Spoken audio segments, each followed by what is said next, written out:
Hello, everybody. Good morning from Korea and good evening in the US.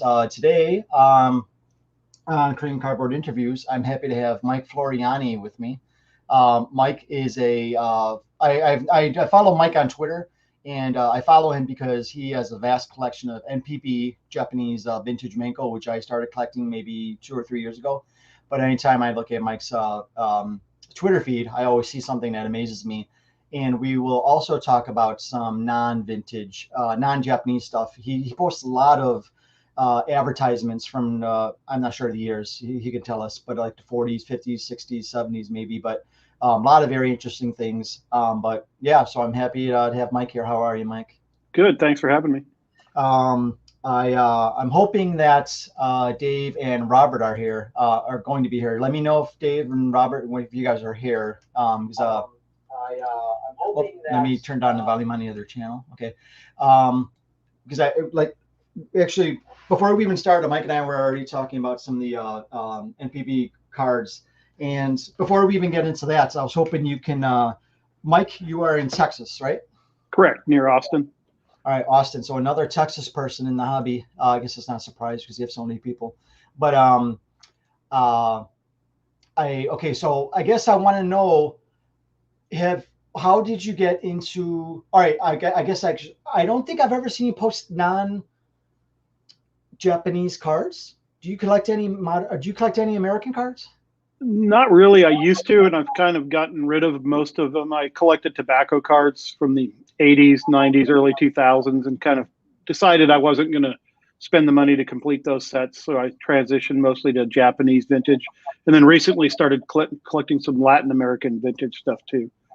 Yeah, I Kind saw of, some.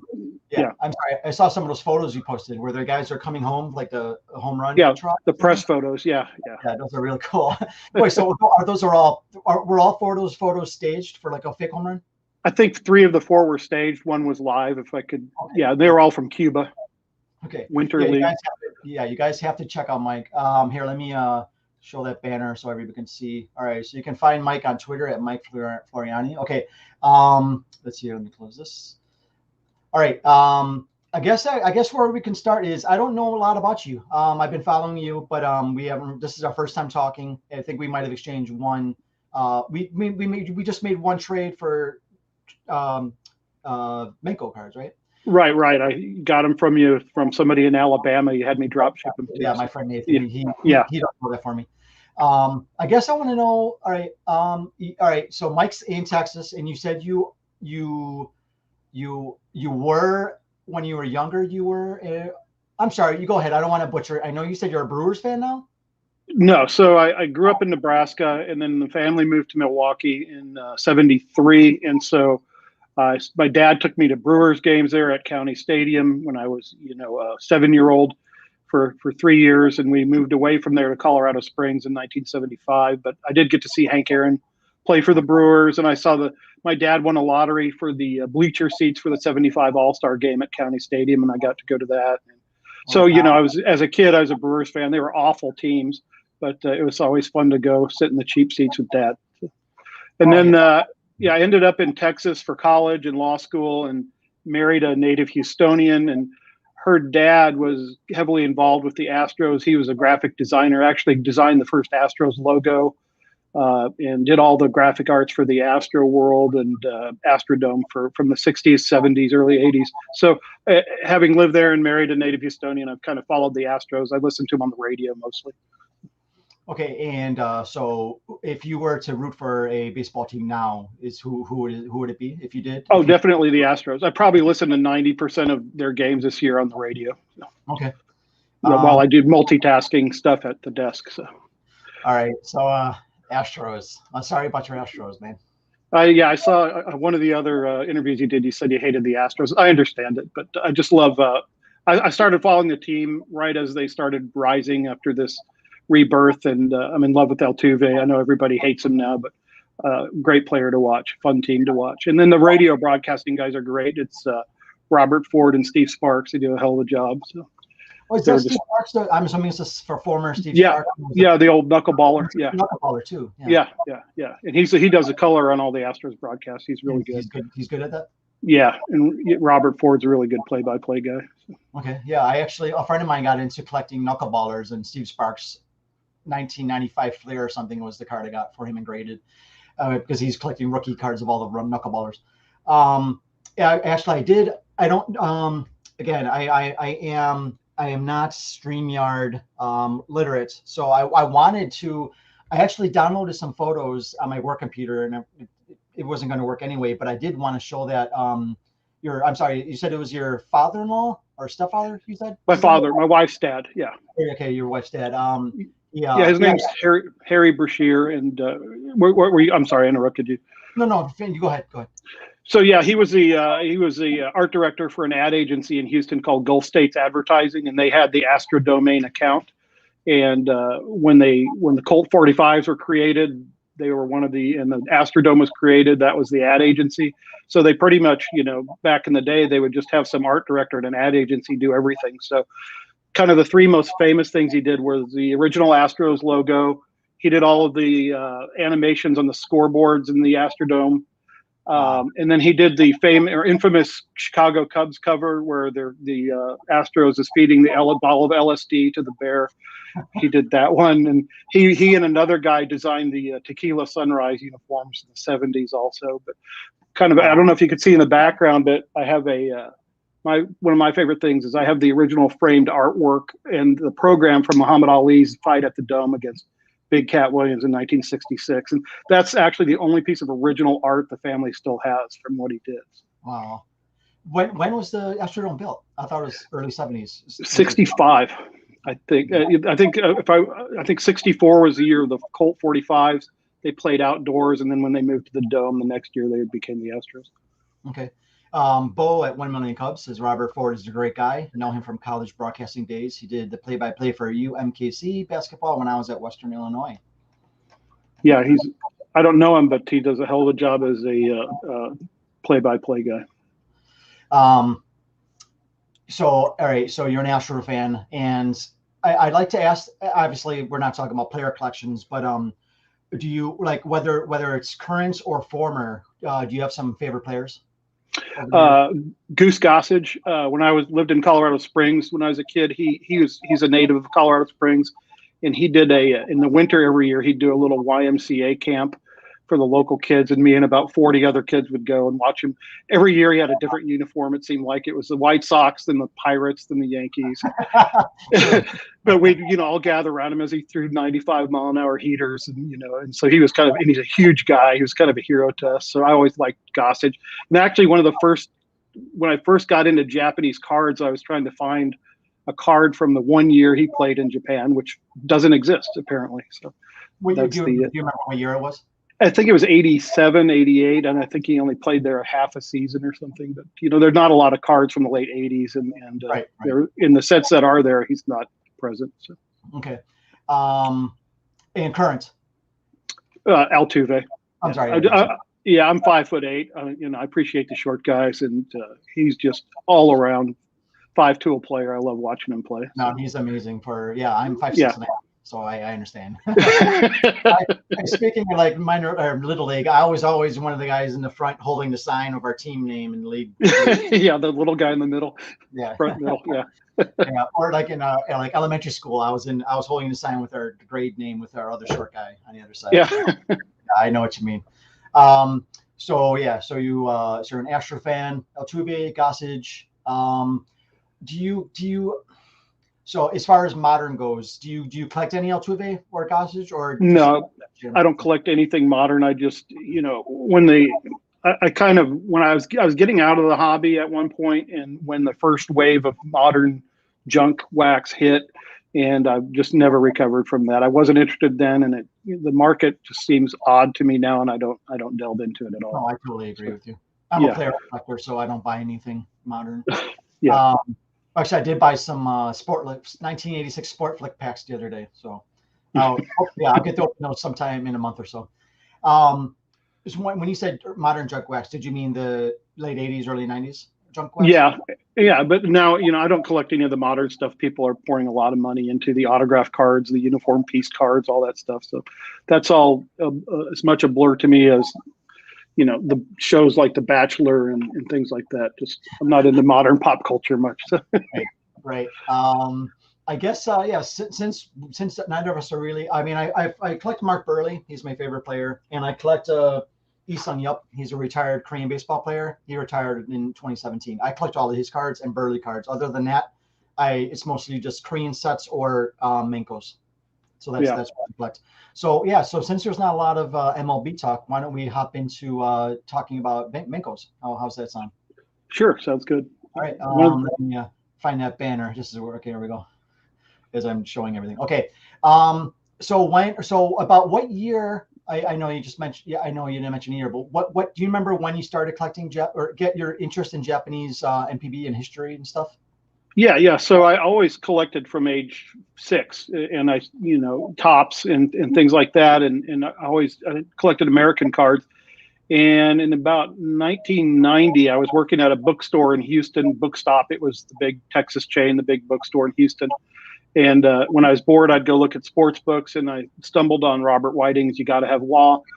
Bought the hardback of that, read it, and was just enthralled with it. I'd always been a baseball fan and a player, but that was just curious to me. And so then this is a pre-internet days, and I decided, well, I want to collect Japanese baseball cards. And there was no internet, and in Houston, there was no place to buy them. So whenever I was out and about and saw a card shop, I'd stop by and ask. They looked at me like I was a Martian for asking for Japanese cards. But at one place near NASA in Southeast Houston, I walked in, and this guy gave me a weird look and then pulled out like 100 Calby cards, and he's like, "I've been trying to get rid of these for years," and he's like, "You can have them all for $5."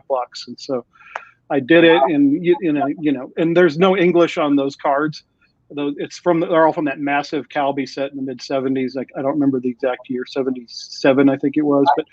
But and so I got totally enthralled with those, and until the internet came out, there's really no way for me to buy anything. So I just read what I could, which was very little, and studied it, and then really got into it as eBay kind of opened up markets. So.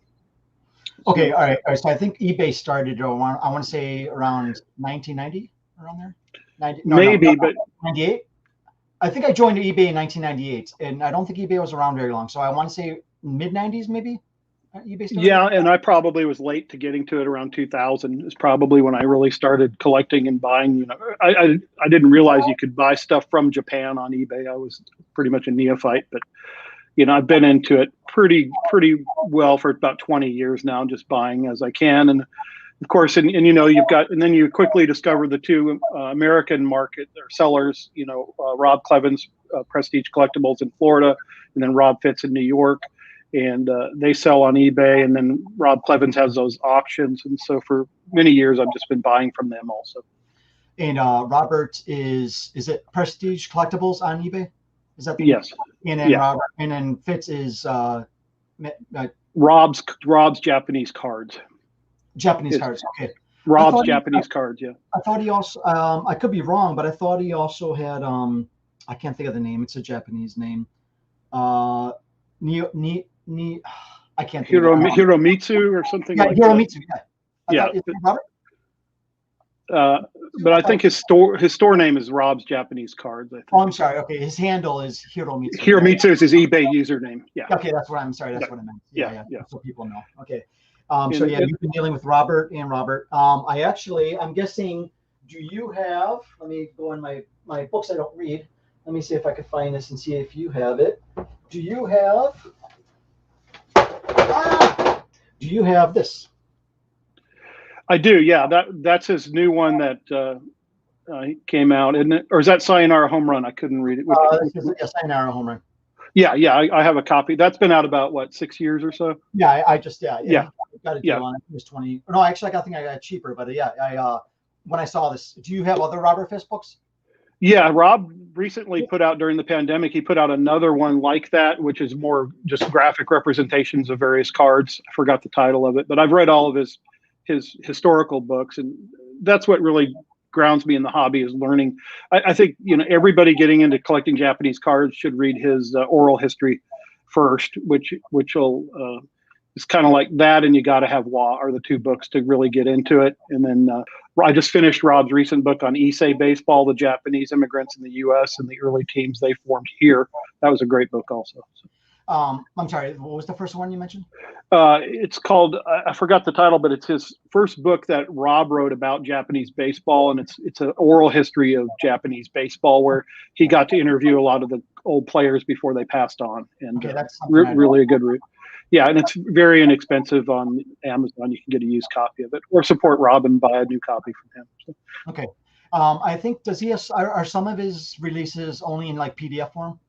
No, I only have hardbacks. I actually have a paperback of that one, the oral history, but all the recent ones are usually University of Nebraska Press hardbacks. Okay. So yeah, he has he did one on Wale Yonamine, and then another one on why is it the guy that played for the San Francisco Giants? Like his name's slipping my head in the '60s. Yeah, I know. Yeah. He did a biography of him also. So. And then another one on the 34 U.S. tour. With Babe Ruth. His nickname is Mashi. Right, yeah, that's his nickname. So he did the book is called Mashi, and then there's also he did one Bonsai Babe Ruth about the 1934 U.S. tour. So. Actually, when I was at the 2019 National, when I met Robert for the first time, my friend Justin, who's at Charm City Autographs, who did 3 tours in Korea, and that's how I met him. He wanted me to look for an autographed Topps card signed by Mashi, and Robert had one, so I was able to pick it up for him. Oh, neat, yeah.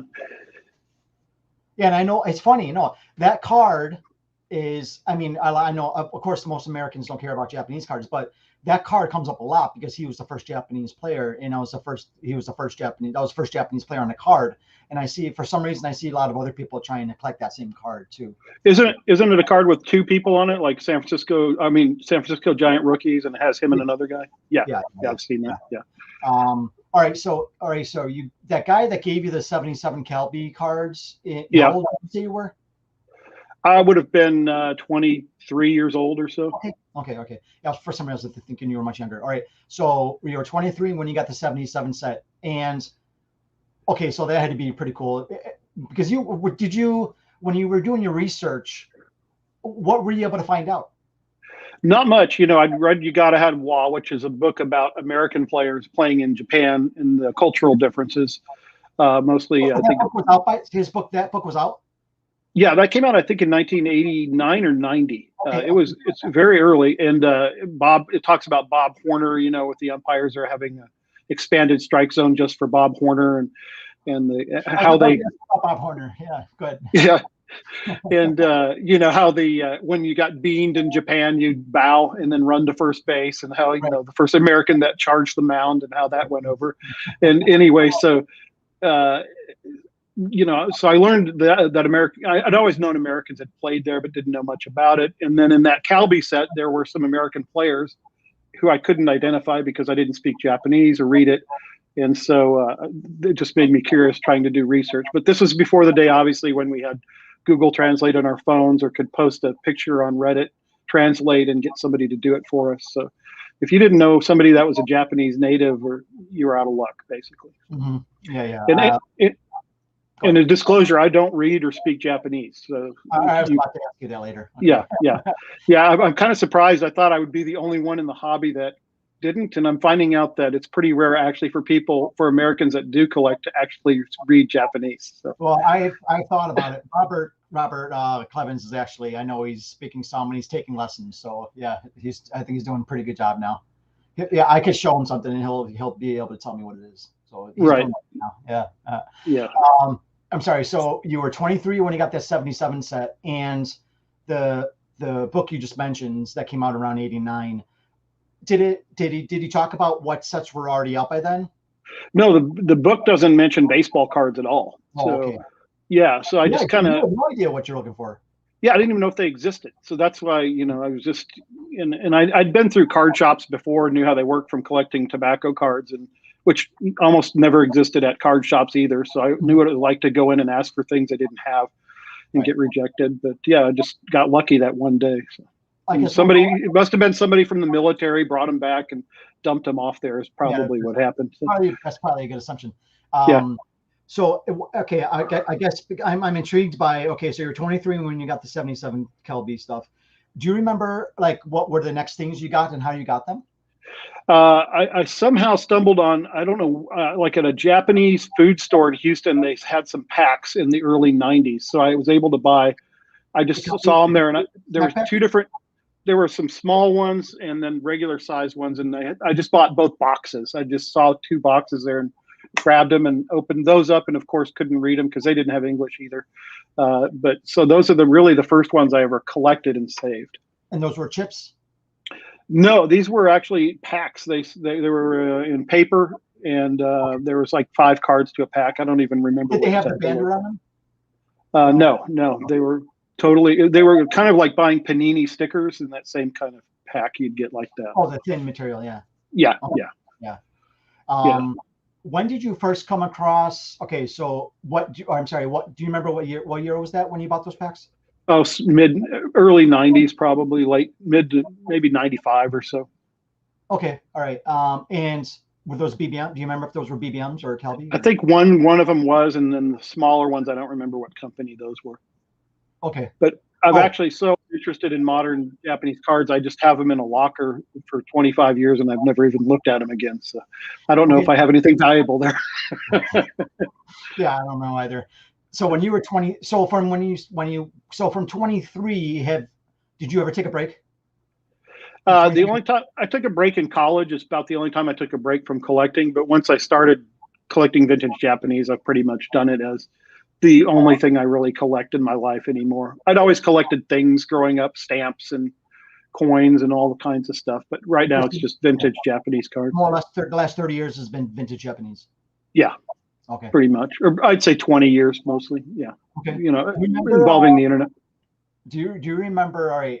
Before the show, we were talking about 1947 through 1949, which is these animated menkos that I love, that are die cut. All right. So JDM is Japanese die cut. JR is Japanese round. What does the C stand for? I never thought to look. You know what the JCM stands for? Card, I assumed. Japanese card menko. Yeah, I don't know. Yeah, I assume. I don't know what the C stands for. Yeah. So, do you remember when you started collecting anything all right, pre 77? Do you remember when you found your first pre 77 Japanese card? Yeah, I think I was on eBay and I saw the die cut airplane Menkos Okay. and decided I wanted one of those. And then I saw the die cut mask Menkos, which are just, just something you'd never see, totally foreign to American card collectors. And so I had to have those. And I bought I think one of each. I spent, I have one airplane card and one mask card, and that's kind of what started it. And then from those sellers, you'd start to see other cards, and they were all unique to the American card collector, really. Oh yeah, totally. Yeah. Um, I know that Robert was selling some of those. Do you know how are there more than four? How do you know how many masks there are in that set? Well, there's two mask sets. No, there's three mask sets. One of them is a half mask, and then there's two mask sets. Right. There's one rare one, and then I think the more common one, I think probably has 10 to 12 masks in it, if I Okay. remember Yeah, correctly. I thought about Yeah, those half masks. Are those half yeah, masks more rare? I think they are. Yeah, yeah. Yeah, I'm looking. I've I got look. it. I don't see them nearly as often as the masks. Yeah. Yeah, the half masks are JDM 7, and there's only 6 of those, and there are 4. So second most rare rating. Yeah, any Um, of the guys in the chat, what was that in 1980? I think it's 1989 and 1990. They had those masks that they Ken Griffey Jr. Manningly. They were in that. Do you guys remember the name of that set? Lock. I forgot the name of the set, but they did release. I guess you could call them masks, and they were big, and you'd actually have a mask, but I can't think of the name of them. The 1989 was more rare than the 1990. So I'm wondering if they got that idea from that. Um, so I do have my menkos in front of me. I have round die cuts and then the JCMs. And I do Here's have. a Go ahead. there's Yeah, yeah, there's yeah, yeah. Put it up to your face. yeah. So that's the mask Okay, and so yeah, they have punch outs for the eyes where you could look right, through them like a Halloween mask. right, right. Um, yeah, Bo. Do you remember the name of that set? Yeah, Jerome Walton has one. He says Bo is a huge Cubs fan and just trying to collect 1 million cards of Cubs. Um, I was going to ask you this. I didn't ask you this beforehand. Do you have what can you tell me like your top 3 or 5 favorite Menko sets? You want to limit it only to Menko because Yeah, well, yeah. Unless unless you know some off the top of your head already. well, so we were discussing before we got on the air. One of the things I love about this hobby, collecting Japanese cards, is that when you get into it, you quickly realize that you're discovering cards and sets that maybe nobody's ever seen before and haven't been cataloged. So, something that would be completely newsworthy in the US when they discover a new card is kind of an everyday occurrence collecting these vintage Japanese cards. And as far as artwork and look, we were showing and exchanging, there's a set that's unknown, and you and I both have the same 2 cards, but as far as we know, there's only 2 of these, and I'm sure there's more, but the graphic arts is fantastic on it. And so there's no name for the set or anything, but that would be my current favorite. And so there they are, just really good graphics on them. All right, how do I make you big? And that's there you go. There you go. All right, so these are Wakabayashi, who is a Hawaiian American player, and Sugiura, and the graphics on them are pretty incredible, and they're in good shape. But yeah, this is a set, and you said you had the same 2 cards. They're not difficult to find on eBay, but yeah, those are the only 2 I have as well. Let me pull this up. So they're mixed in with some other stuff here. So these are my 2 right here. I'm sorry. Right. Yeah, same 2. Yeah, I've never seen anybody else. Yeah, and then other than that, I kind of like the sets that cover the 1949 San Francisco Seals Tour of Japan.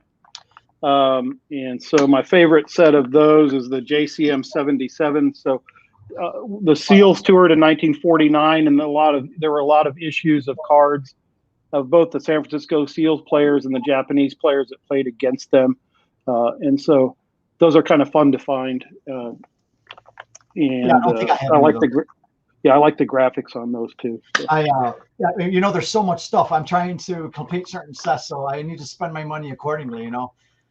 Well, one of the odd things about collecting Japanese vintage cards is you really almost have to abandon the goal of completing sets, because you can't just go decide I want to buy this set and then go find the cards online.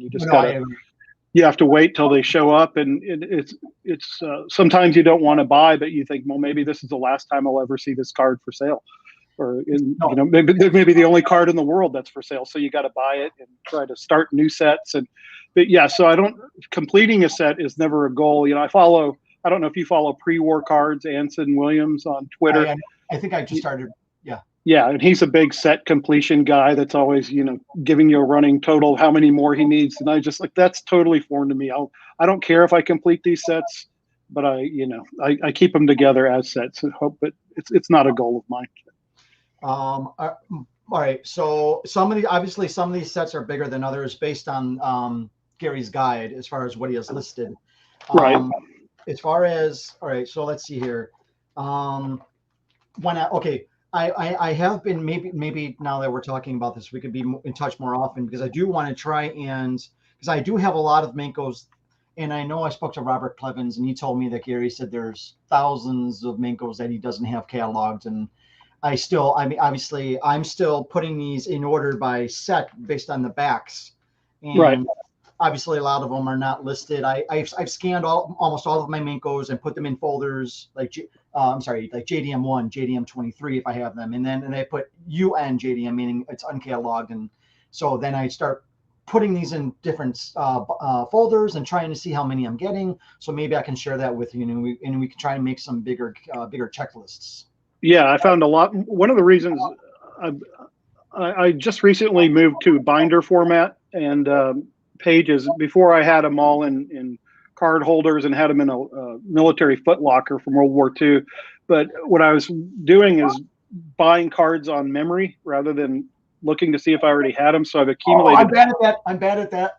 Yeah, because I've never seen that card before, and then it turns out you maybe have 2 of them that you bought 4 years now. Yes. Right. So I've moved to these 3-ring binders and pages just so I can grab them, and they're organized. I spent dozens of hours organizing during the pandemic, getting it all right, so that when I go online to shop, I'm able to find out quickly whether I already have the card or not. So Right. I've recently discovered many more duplicates I have if you want to do another trade. So Okay, yeah, I actually, I'm sorry. You know how on eBay when you're buying from a specific seller, they can like the invoice can keep rolling over if you keep buying them within days. yeah. And, You have to decide when you're going to pay. yeah, I got to like $200, and the guy's like, "All right, I think it's time to pay," and then that's fine. But Are we talking about Tayat or whatever? yeah, it's Yeah. amazing. Yeah, 83 or whatever. Yeah, it's amazing how it'll keep rolling and it'll keep getting bigger and bigger. And I did not mind him asking for money because at that point. But as far as the binders go, so I was doing I'm a big fan of card savers. So I do have some menkos and card savers that don't fit. Like I guess it's what anything after 58 or 59 have those wider and a little bit bigger cards, right? Mm-hmm. Yeah. Like the O's and Nagashimas and stuff. So with mine, I don't know if you have the same. So I buy coin sheets for the rounds. Do you have the coin sheets?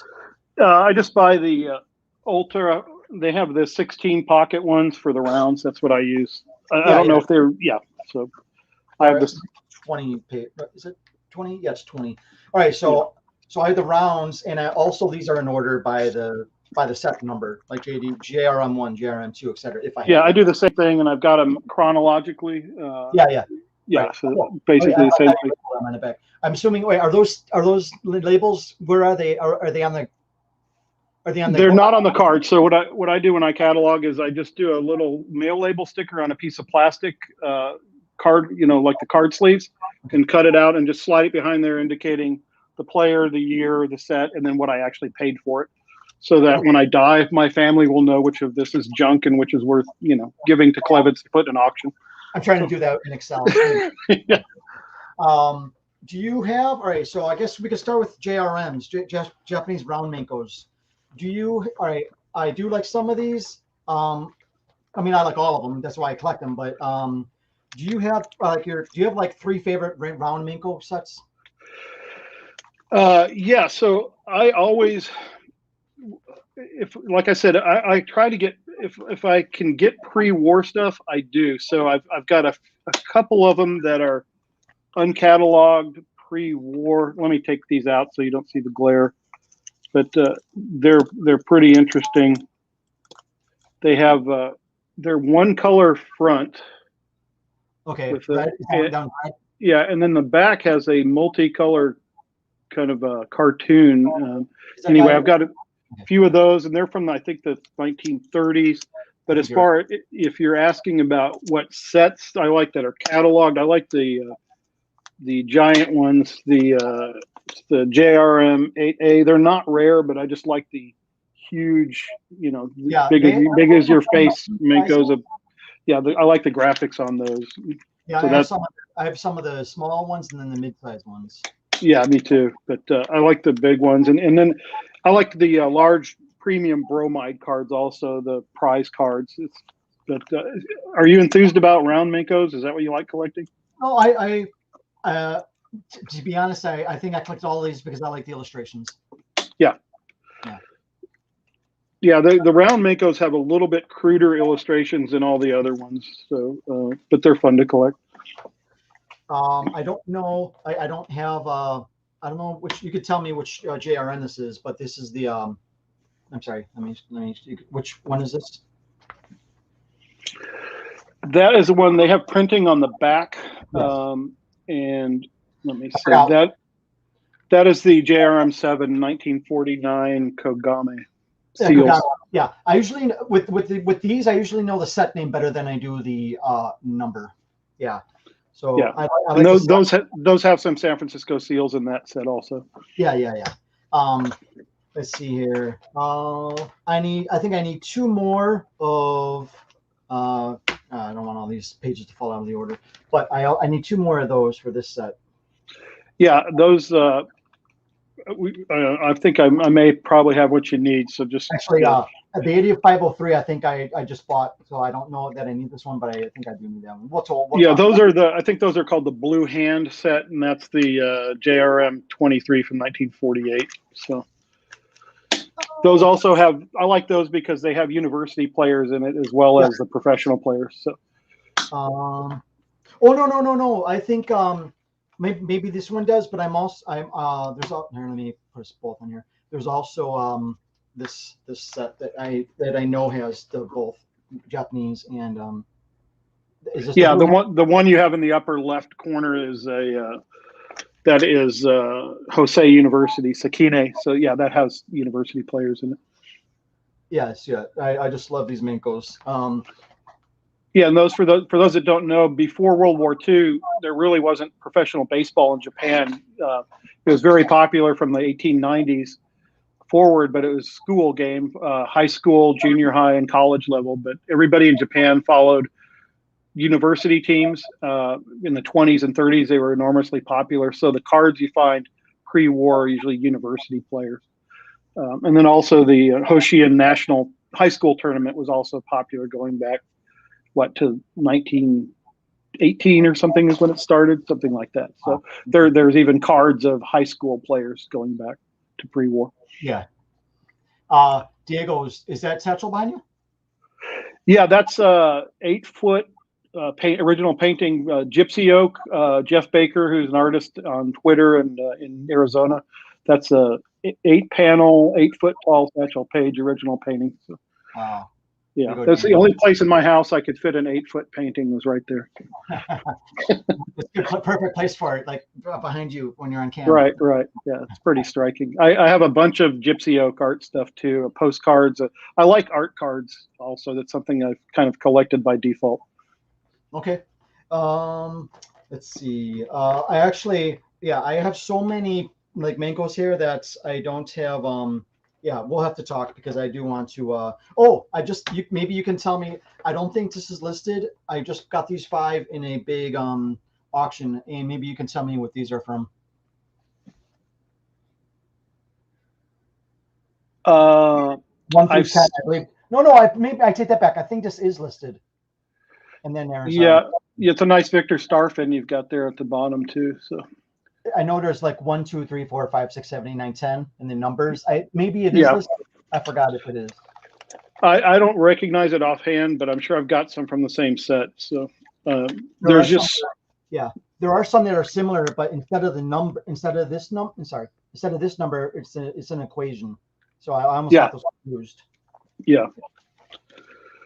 Yeah, it would take me 5 minutes of research to figure out what those were or were not. So a lot of times you just don't have an answer. You find out that the cards you're holding are unique and not listed anywhere. And there, like we talked about before we went on the air, there's really no place to confer with other collectors to try to figure out what you have, or help as a community compile sets and figure out what's missing. Because sometimes Japanese sets may only have 4 cards in the whole set, because they were combined with actors and sumo wrestlers, and they may only have 3 baseball players in the whole set.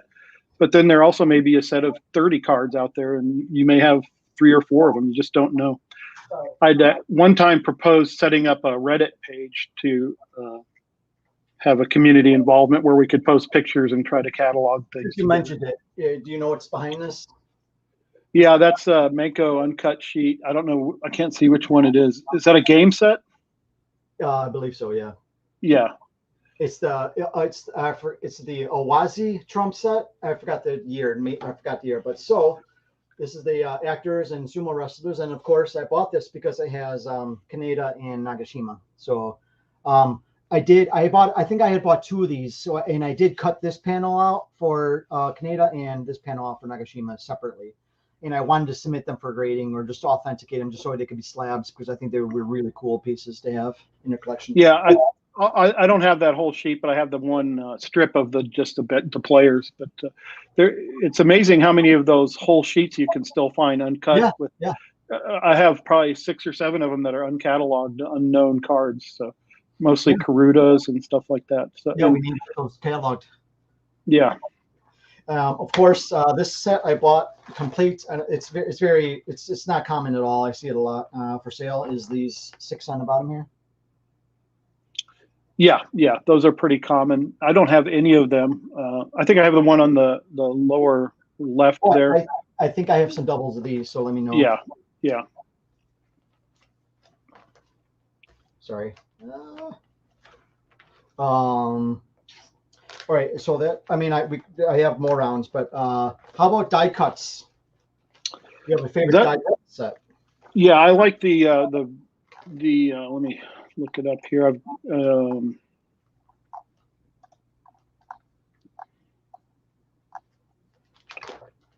the JDM1 from 1947. They're kind of interesting graphics and cartoonish.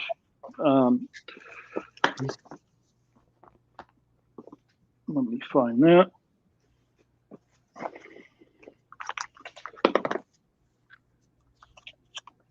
I think I need one card from that set. And just a die cut means it's a shape other than a circle or a rectangle. Basically, yeah. That's those are the pennant flag die cut set. Those are pretty cool too. I'm holding up the JDM1, which you've probably seen a few of those before. But I've never seen that one. Yeah, so that's there's only, I think it looks like 6 cards in the whole set. The face is an accurate representation of the player, and then the body is just Can I see the back? Cartoonish. I do have a couple of those. Let me see which ones I have. There's also a set that it's just similar back, but it has the equation on the bottom instead of the straight number.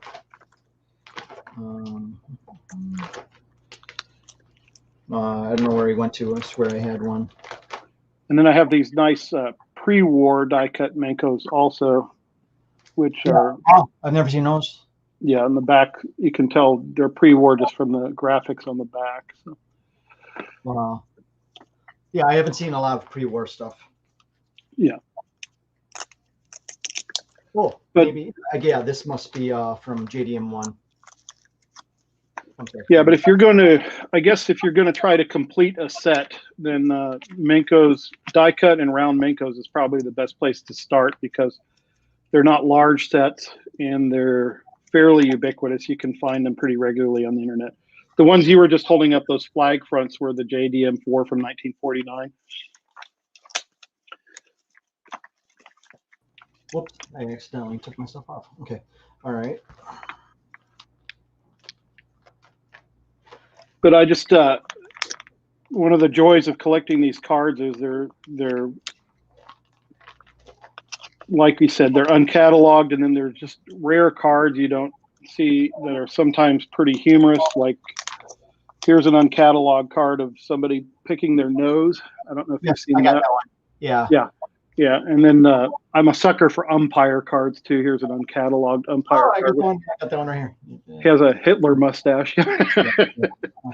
So, yeah, there's a couple. I have another umpire somewhere, and then there's I actually, well, obviously when I bought a lot, I got a few actors, and some of them are comedians. Yeah, yeah, and then there's the Betty Boop cards and the Felix the Cats and those kinds of things. There's another Mickey Mouse. I'm pretty sure it's an umpire. Oh, there's another Hitler umpire. I don't have that one. Yeah, I don't know why they have the mustaches.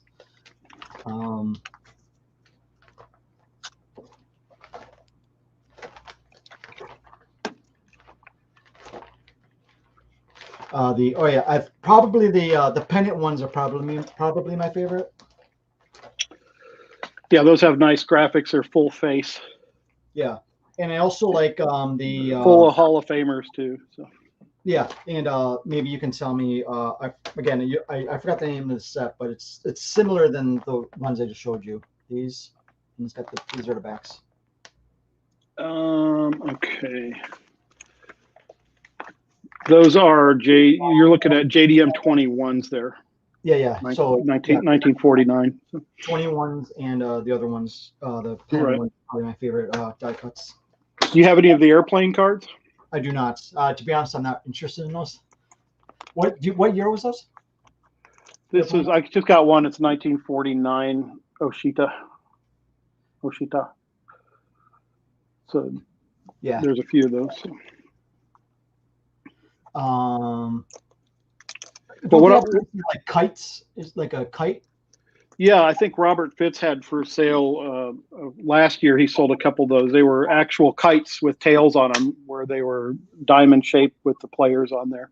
Yeah. They created all kinds of toys with baseball players on them. One of my favorite non-card items I'll show you is this. I don't even remember where I got it, but it's a original set of crayons, and it's got the original crayons and then the graphics of the players on there from the late '40s, awesome. Hall of Famer. Yeah.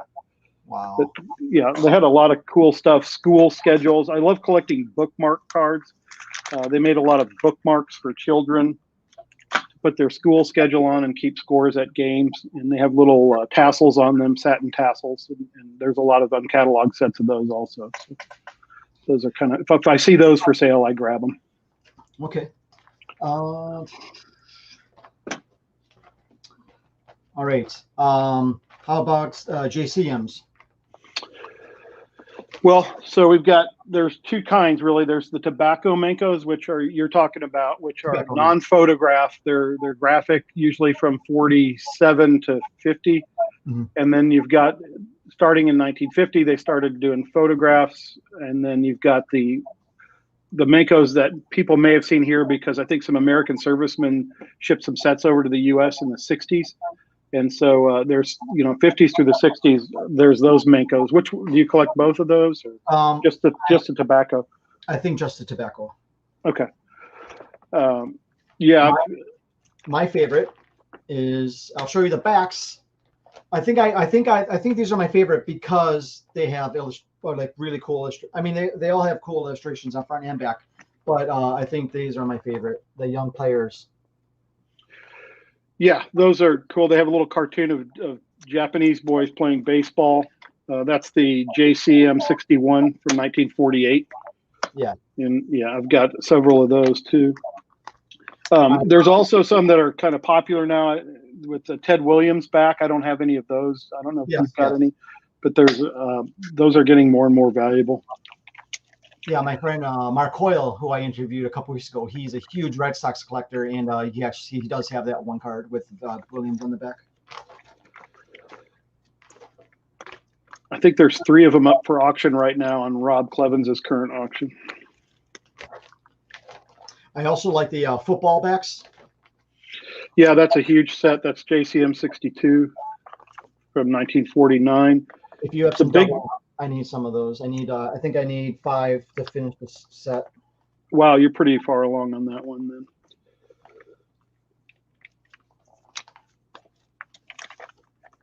Do you collect bromide cards at all? If it's properly, well, I mean, you're more into the history than I am. If it's a I do have some bromides of I think Kaneda, Masachi Kaneda, yeah. And you mean just normal, like what were those the bromides I guess I'm talking about are like late 50s, early 60s? Yeah, well, they go back to the 20s, but a bromide is just kind of a catch-all term for a photographic representation on the front of the card and usually a blank back. Some of them have some text on the back, but there's usually text on the front indicating the player name and the team, sometimes the league. But I really enjoy collecting those more than I do the menkos. Okay. I do. Let me see. I do have. I'm trying to see. 1 second. What do I do with it? Oh, I have a.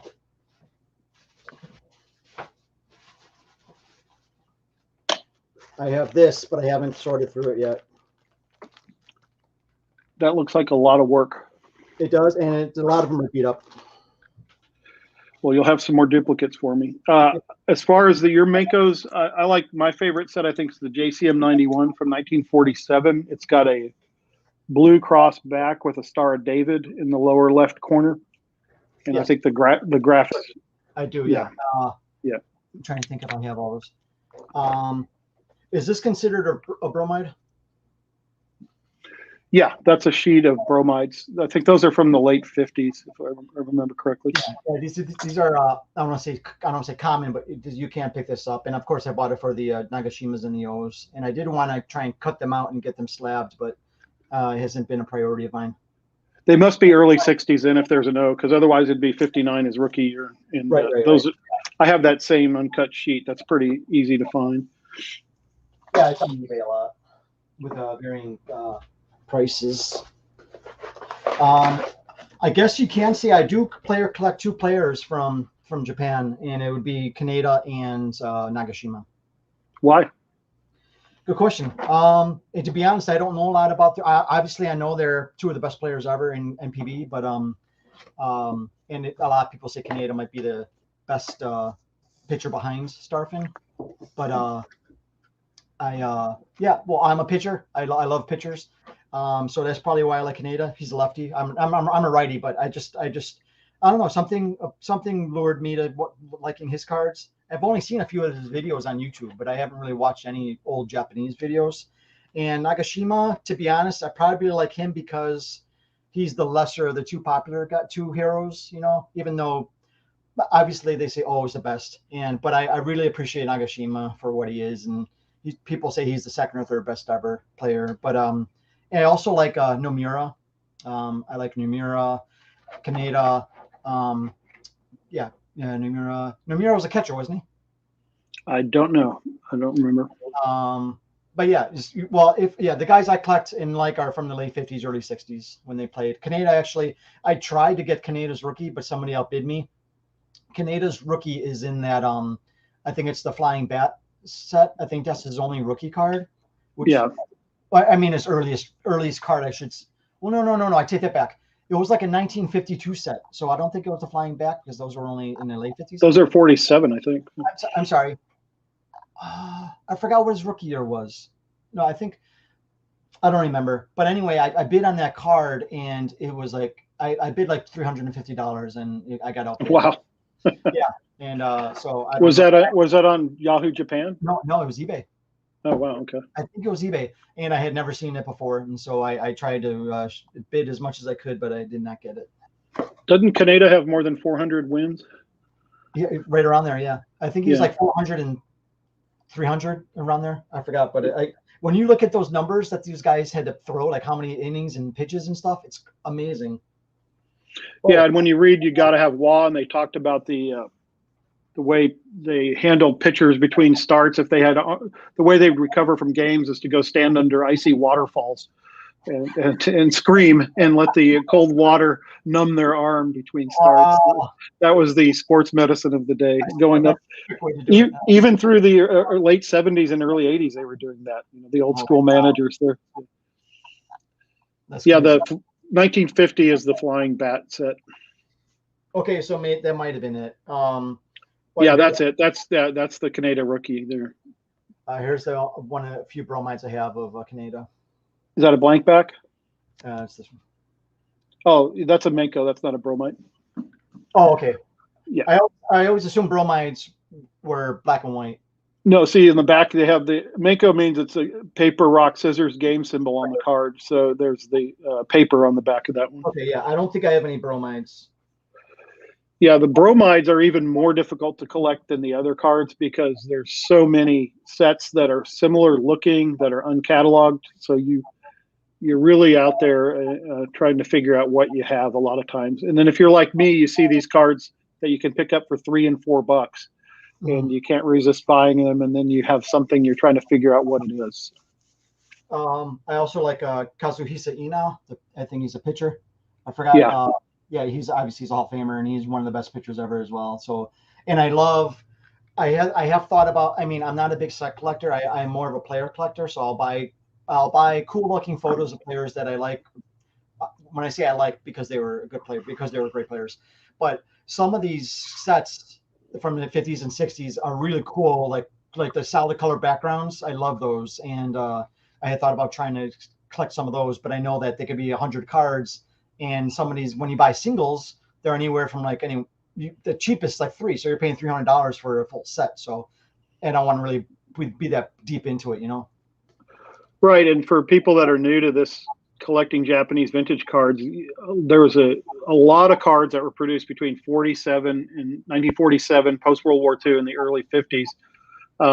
And there's a lot of sets, but they don't run deep. So a lot of the set sizes are 30 cards or 50 cards, 20. So they don't have the entire team rosters. They just do usually the stars from each team. So you see the same players over and over and over in each set. So if you're collecting a player, it's pretty fun to do because they, like you said, Kaneda will appear in every set, multiple cards, starting in 1950. So. what's funny is like if you like when an American asks me, um, yeah, I want to buy a like a Nagashima rookie. I'm like, well, you have many to choose from. Robert Fitz recently posted on Twitter. It's really neat. He did a collection of all of the Sadahara O rookie cards from 1959, which it was the first time I'd ever seen them all in one place at one time. And it's, I don't know, there's over 100, I think, aren't there? Just Yeah. about 100 different rookie cards for Sadahara O. And so then they try to figure out which, I think right now, one that came out in March of 1959 in some magazine is the true rookie because that's the first card. Okay. Yeah, and you always hear people, yeah, not knowing Yeah. what they're like a true rookie is anymore. But Yeah. like and that's even more difficult with Korean cards because they haven't there were a lot of years when Korean cards were not printed. And I am trying to build up my Nagashima collection, and I have been buying some rookies of his. And of course, he has that one full set of just his own rookie cards. You mean that? Yeah, those menkos. Those are pretty Yeah, expensive. yeah, Yeah. yeah. Yeah. Um, And then yeah. if you get into him, you get into all that giant Calby set with over 1,000 cards. Probably has 20 or 30 different Nagashima cards in that set. So I'm trying to find a specific card I wanted to show you. I guess I only have like maybe 4 or 5 O's, and I'm trying to find all of them. But these are the two I have. Well, I like this one. I like that one. yeah, that's a neat one. My favorite O I've got is the bromide card, which is also a record. I don't know if you've seen that, but it has a hole in the middle and you can play it. I've never put it on my turntable to see what it is, but that's a beautiful card. It's oversized, about the size of a postcard, full color. I brought my favorite O card to show you. It is Wait. What year? What year? Don't tell. Well, Is it rookie? No. You'll just have to see it. It's SGC. They declared it a Sadahara O card, but it's actually Yamamoto. So that's a slabbed card that's misidentified as every time Sadahara. I see the Yamamoto, every time I see that card, I'm like, oh, it's yeah, no, it's not. Yeah. That's hilarious. And it's amazing. Like Robert's, I think Robert told me. I'm sorry, Clevens. He told me that sometimes he helps SGC identify stuff, and then they are ready to charge him some extra when he tried to get card slab with them. And he's like, no, because they're researching. And he's like, no, I told you what it is. And if anybody can say just slab it, I'm telling you what it is. You slab it, and you take the money. Yeah. It's like me with Korean cards. I'll list a card and they'll send it back to me. And I've had so many N9s or N9s being unidentifiable by PSA, and I have had so many of those come back, and it's infuriating when you have to wait like 9 months. But I have do you have a favorite O card that you actually have? Yeah, the one I just told you. I'll show you that real quick. Let me get a second to grab it. Perfect.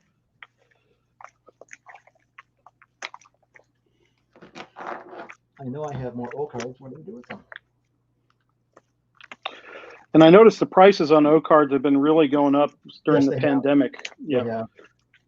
Yeah, I'm hoping they'll go down sometime. But yeah, everything has been going up during the pandemic. My favorite O piece is actually a poster I just got back in the mail. Here's the card I'll show you. This is the 1962 JBR 64, and this is the one that's also a record. Oh, okay. Yeah, and you can see the hole in the middle. Oh, I don't know. They used to have that when we were kids. Kellogg cereal had these little records like that on the back of the boxes too. So it plays, I'm sure, maybe it plays Sadahara O Talking or something. I'm not sure. But the coolest piece is I just got back a 7-foot-tall Sadahara O poster I bought. An advertising piece from the 1970s. And I bought it at an auction in Japan, and it was folded into 12-inch segments, 2 full posters, and I got it professionally mounted on linen by a archiving company. I'll unfold it if you want to see it. But now I've got to figure out. My wife really probably isn't real happy I got this, but I got to figure out a place to put this in the house now. Wait, so you said 11 feet? 7 feet. Oh, 7 feet. And how tall is the page satchel? 8 feet. Can you? But yeah, I don't know Okay. if you could see it, but yeah, it's in with this classic pose and everything. So Yeah, I mean, for being folded, it doesn't look that bad. It looks good. yeah, you get them mounted on linen and they iron out the folds. So Wow. that's my current favorite O piece. As I mentioned, I am trying to collect more Nagashimas, and there's here. As far as looking at Nagashima cards, I picked up this rookie recently. This one. Oh yeah, that's a nice one. That is that's got the team logo on the back. Yeah, yeah. And I've got some Calbee Nagashimas I'm not interested in. I'll trade you if you're interested. Yeah, yeah, yeah. We'll talk a lot.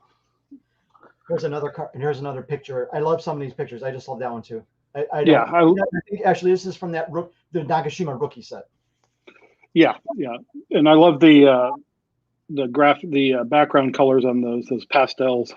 Yeah, yeah. Actually, I got three of them right next to each other. Let me show these. I got pink, blue, and like fluorescent green. Yeah, and there, he's talking. There's a whole set of nothing but Nagashima during his rookie years. Let's see here. I also have a couple thick menkos. I like this one. I forgot. I forgot what set it's from. Yeah, that is. I think that's late '50s, early '60s. Yeah. That has pretty fantastic artwork on it too. Yeah, yeah. And I do try to collect some other menkos of other Hall of Famers, like what you call it? Who's the Chinichi Dragons? Ito, the catcher. Ito. I forgot his name. I forgot. But here's one of his cards. Yeah, that's nice too. The one you showed me before was from 1962, the JCM 139. Yeah. I forgot who this is. Maybe you can tell me. I don't think it's Nomura. Maybe it is Nomura. Well, I can't tell from the photo, and I don't read Japanese. Oh, I just know by face. I don't know. I'm sure. Are you fluent in Japanese? Can you see? You're not. Just Korean. Not even Korean. That's being. Okay. I think this is my favorite Nomura. Yeah, that's pretty cool. I actually just cataloged one of those tonight. I have a 4-panel set from that same one.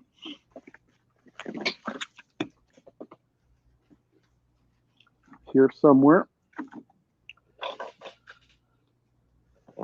But the Google Translate app on your iPhone or any smartphone is wonderful. You can just hold your camera over these cards now, and it'll tell you the name of the player and the team, unless it's written in, unless it's handwriting. A lot of these cards have handwriting instead of printing. So I tried to find that in Google. When you look for apps, I couldn't find that on mine. I don't know if it's because I'm in Korea or not. Yeah, here's the same one I just found tonight. I forgot I had that. It's the same card in an uncut four panel. You have Nomura and Nagashima on that. Yeah, yeah. Nice. Yeah, I think Nomura's rookie is a 58. I'm not sure. I think it is. Or 57. No. Maybe even 56. But yeah, as I was getting ready to come on the show tonight, I was pulling some stuff out and found a whole envelope full of cards that I'd forgotten about that was 6 years old. So I've been hurriedly cataloging while I was waiting to get on. That was one of them. Obviously, we're already at an hour 4, but I did want to ask you, I don't have any images to pull up, but I did want to ask you, what's fixation isn't the right word. I looked it up and it said that's more of a Freudian thing. But what is your interest in smoking authors? I have a hobby where I've been selling books and ephemera online. I've been doing it about 15 years. And so I go through these boxes of books I acquire. And I just noticed that a lot of the old dust jacket photos, the authors, would smoke pipes to look intellectual, but there's cigars and cigarettes. And I just started, whenever I'd run across them, I'm sitting next to a scanner and I just put them on there and I just throw them up on Twitter with no comment. Some of them are pretty hilarious. No, no, But, yeah. Okay. Another one I wanted to ask was about the photo. There was a Twitter. You posted a tweet with two photos. I think you attached them in one image, but it was the misdiagnosis.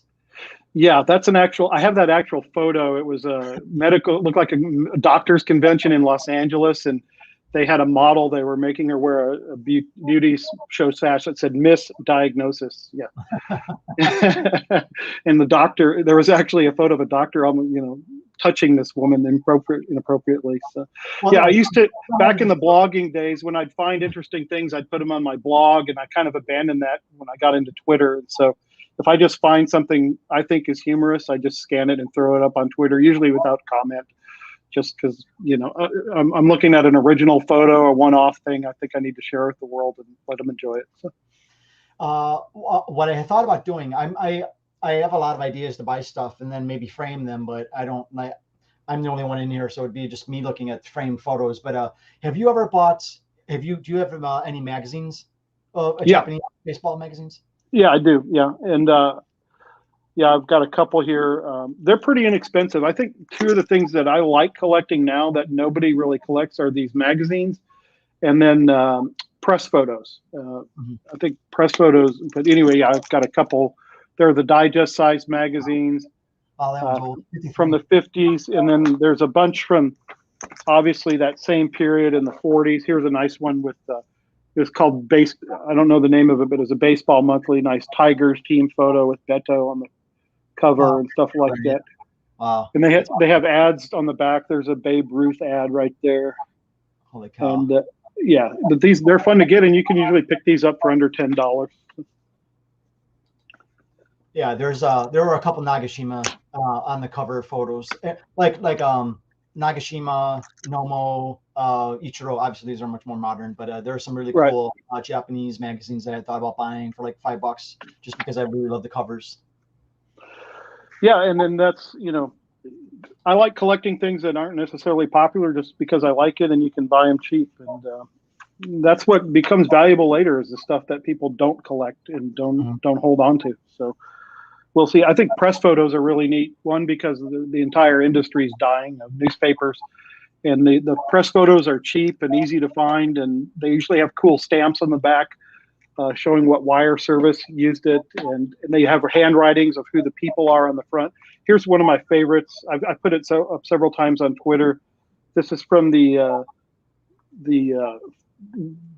think it was the 1931 tour of Japan, and it's Mickey Cochran and Lefty Grove just getting oversized novelty gloves as gifts, and they're completely bored by the whole thing. But it's a nice press photo with a stamp on the back and everything. No, that is really cool. Yeah, I like that. Yeah. Let's see here. So I guess there's so much more we can talk about. Because there's so much stuff that you have. I'm sure how much stuff do you have in your house that's Japanese baseball stuff? Oh, probably a few thousand pieces. I'm not sure. So I don't keep a count. I don't scan them and catalog them like a lot of people do. So one of the reasons I agreed to do this is because it's a chance for me to talk to another collector that cares and knows about Japanese cards. My family certainly doesn't care, and you can't. I don't know how many of us there are American guys that collect these or gals, maybe, I don't know, 20, 30, 50. I don't know. And we really don't have a community to communicate with each other except on Twitter.